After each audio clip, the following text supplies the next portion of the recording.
The delegate from Charlottesville, Delegate Toscano. Thank you, Mr. Speaker. I rise for a point of personal privilege. Delegate has the floor. Thank you, Mr. Speaker. Ladies and gentlemen of the House, before I begin my point, I did want to recognize the three gentlemen who are evidencing their retirement. I'm certainly not the hero of Delegate Hessel and not the educator of Delegate Bell, and I'm certainly not as engaging as Delegate Ingram.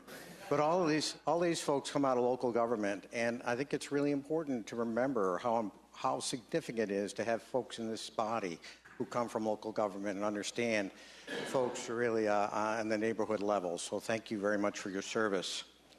Mr. Speaker, growing up in Syracuse, New York, I never dreamed I would have a role in politics or ever find my way to Virginia. For me at the time, it was all about studies, sports, rock and roll, and working in my dad's tuxedo rental store. Yes, it is true that I measured Terry McAuliffe for his high school prom tuxedo. That, in fact, I did size him up a long time ago.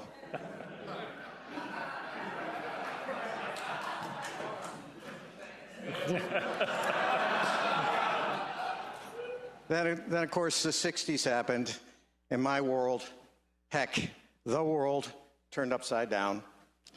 I came of age at a time of the civil rights movement, when the war in Vietnam was raging, when race relations was center stage. I felt a calling to change the world.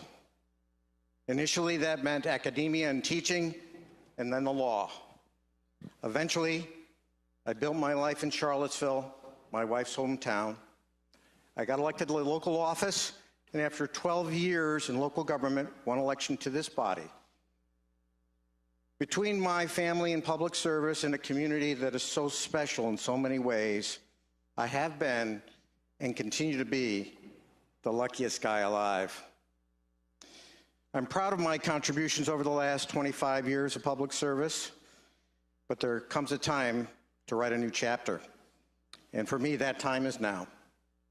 I've decided that I will retire from this office at the end of my term and therefore will not be seeking re-election this fall. People may try to read a lot into this announcement, especially in light of recent events. That would be a mistake.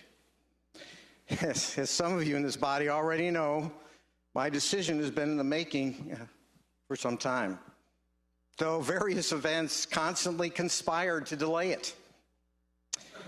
For months, I've been told I should not retire, or I could not retire. But I've now have some new and exciting opportunities for my next chapter. And so if I ever needed a time to stop postponing, I now have several reasons. It's the right time. I'm immensely proud and eternally grateful for having the opportunity to play a role in public service for the last 25 years, including 14 in this body. It has been the honor of my life. And it's simply not possible for me to adequately repay the love that my friends, neighbors, and family have given me during my public service. I want to thank my staff, Jane Dittmar, Aaron Monaghan, who are up in the and Carmen Bingham, my former chief of staff, all of whom were up in the gallery, for helping along the way. I want to thank the community of Charlottesville and Albemarle, and of course, all of you and you, Mr. Speaker, for the experience of a lifetime. But I would be remiss if I did not single out the one person without whom I could have never done all this, my wife, my partner, my confidant, my advisor of 45 years now, Nancy. Without her patience and love and the support of our dear son, Matthew, this could never have happened. And I will never be able to thank them enough. They're here with me today, just as they've been here with me all along. You know, Mr. Speaker, the sacrifice of loved ones in helping us do our jobs is something we speak a lot about in public. But no one but us really understand how critical it is for them to help us in doing this job. So for all of our families who are watching this session online or who may watch at some point in the future, please know that all of us so appreciate your sacrifices, and we are forever grateful. Mr. Speaker, naturally, I'll remember the big bills we passed while I was here, the 2013 transportation bill, and of course, Medicaid expansion, which for me was the most consequential vote I've taken in this body, not just for my constituents, but for so many others who perhaps have never voted for a Democrat and maybe never will, but who benefit by that act. Those two bills show that if we put our regional and ideological differences aside sometimes, we can get things done if we truly recognize we are a commonwealth and that we rise and fall together. I will, of course, never forget the honor of serving this caucus as Democratic leader for 7 years.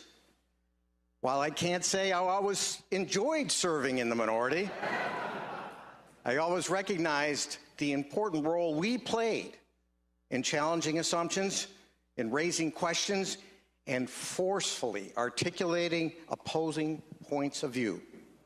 Mr. Speaker, ladies and gentlemen of the House, without strong minorities, our democratic system of checks and balances will fail mightily, and our constituents will suffer. As I've traveled this journey, I've learned many things, but several stand out. One, great states don't just magically happen. They are products of decisions, large and small. Much of what we do here has huge consequences for our families, our communities, and the future of the Commonwealth. Our politics have been nationalized, but states really do matter. Secondly, getting things done still is about relationships and the trust that you build with each other. Your worst detractor today can be your best ally tomorrow. I know some feel that the so-called Virginia way is either outmoded or has only served as a disguise for oppression. But some elements, antiquated as they may appear at times, really serve us well. Things like civility, respect for each other, the rule of law, thoughtful debate and discussion. And, Mr. Speaker, for good measure, let's include a healthy dose of redemption and giving people the benefit of the doubt. Two things frequently lost in the instantaneous Twitter universe that we now inhabit. The good news for us is that despite all the partisan rancor, Virginia still has a government that works. And that's largely because of our relationships in this body. My final takeaway from my experience is a simple one that we sometimes forget. That in democracies, elected officials do not have power, they hold power in sacred trust for the people we represent. For all of the trappings of power that we sometimes see and feel, most of us are still just regular people trying to do the best we can for those we represent. There remain incredible challenges that we face in the years and the decades ahead. For all of our wealth in our state and nation, there is greater inequality than ever before, and it is growing. For all of our technological might, we are witnesses changes in our climate that could dramatically change the quality of our life and bring unimaginable risks for future generations. And for all of our enlightened thought and legislation, we are still sorely lagging in our efforts at racial reconciliation and justice. But to paraphrase John F. Kennedy, we must confront these challenges not because they are easy, but because they are hard. Mr. Speaker, I will never forget the people who gave me the privilege of representing them. They come in all stripes, some rich, some poor, a mixture of races and ethnic groups, young and old, liberal and conservative, friendly and obnoxious.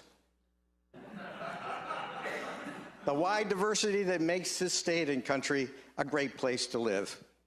They all have needs, desires, perspectives, but at base, the most important thing for them is they want to be heard. In this people's house, one of the greatest challenges is to create that space for them to listen and learn from them and even change our minds as we do. Mr. Speaker, ladies and gentlemen of the House, in conclusion, I want to thank all of you for the time we've spent together, the challenges that we've endured, the positive change we have created. I wish you all Godspeed, and I hope you will continue to continue your efforts to make the Commonwealth greater than it is today.